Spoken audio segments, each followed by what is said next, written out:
ఎందుకంటే అబ్బాయి ప్రమోట్ చేసిన బెట్టింగ్ యాప్స్ నాకు తెలిసి ప్రపంచంలో ఎవడూ చేసి ఉండడు, తెలుగు రాష్ట్రాల్లో ఎవడూ చేసి ఉండడు. నీ సంపే రకం కానీ సత్య రకం కదనే నీ అవత్తగేదల. నమస్తే, మీ అందరికీ స్వాగతం. ఈ రోజు మనం ప్రముఖ యూట్యూబర్, ప్రపంచ యాత్రికుడు నా అన్వేషణ గురించి తెలుసుకుందాం. ఆయన జీవన ప్రయాణం, యూట్యూబ్ లో చేసిన విశేషాలు, ప్రస్తుతం ఆయన బెట్టింగ్ యాప్స్ ప్రమోషన్లపై చేస్తోన్న పోరాటం మరియు ఈ నేపథ్యంలో ఎదుర్కొంటోన్న సవాళ్లను వివరంగా పరిశీలిద్దాం. సో లెక్క బొక్క ఏమీ లేకుండా ఆధారాలతో సహా ఉంటాయి. అన్వేష్ ఆంధ్రప్రదేశ్లోని విశాఖపట్నం జిల్లాలోని భీమిలి పట్టణంలో జన్మించారు. చిన్ననాటి నుంచే ఆయనకు ప్రపంచాన్ని అన్వేషించే ఆసక్తి ఉండేది. ఆ ఆసక్తిని ప్రోత్సహించేందుకు ఆయన ట్రావెల్ అండ్ టూరిజంలో పోస్ట్ గ్రాడ్యుయేషన్ పూర్తి చేశారు. 2019లో అన్వేష్ తన యూట్యూబ్ ఛానల్ నా అన్వేషణ ప్రారంభించారు. ఈ ఛానల్ ద్వారా ఆయన ప్రపంచంలోని వివిధ దేశాలను సందర్శించి ఇక్కడి సంస్కృతులను, ఆచారాలను, ఆహారపు అలవాట్లను తన వీడియోల ద్వారా ప్రేక్షకులతో పంచుకుంటున్నారు. ఇప్పటి వరకు అన్వేష్ 85కు పైగా దేశాలను సందర్శించి తన అనుభవాలను లక్షలాది మంది సబ్స్క్రైబర్లతో పంచుకున్నారు. అన్వేష్ తన వీడియోల్లో హాస్యం, స్ఫూర్తిదాయకమైన సందేశాలను సమ్మిళితం చేస్తూ ప్రేక్షకులను ఆకట్టుకుంటున్నారు.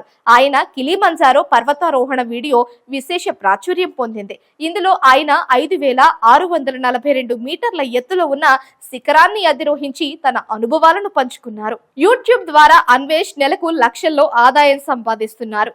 ఈ ఆదాయం ఆయనకు ప్రపంచ యాత్రలను కొనసాగించేందుకు మరియు మరిన్ని సృజనాత్మక వీడియోలను సృష్టించేందుకు సహాయపడుతోంది. అన్వేష్ తన యూట్యూబ్ ప్రయాణంలో పలు వివాదాలను కూడా ఎదుర్కొన్నారు. ఇతర యూట్యూబర్లతో మాటల తూటాలు, రాజకీయ ఆరోపణలు వంటి సవాళ్లను ఎదుర్కొంటూ ఆయన తన ప్రయాణాన్ని కొనసాగిస్తున్నారు. ఇటీవల అన్వేష్ ఆన్లైన్ బెట్టింగ్ యాప్స్ ను ప్రమోట్ చేస్తున్న సెలబ్రిటీలపై తన అభిప్రాయాలను బహిరంగంగా వ్యక్తం చేశారు. ఆయన ఈ యాప్స్ వల్ల యువత ఎలా ప్రభావితమవుతుందో వివరించారు మరియు ఈ యాప్స్ ను ప్రమోట్ చేస్తున్న ప్రముఖులను ప్రశ్నించారు. ఈ పోరాటం కారణంగా అన్వేష్ కొన్ని బెదిరింపులను కూడా ఎదుర్కొన్నారు. అయినప్పటికీ ఆయన వెనకడుగు వేయకుండా తన అభిప్రాయాలను ధైర్యంగా వ్యక్తం చేస్తున్నారు.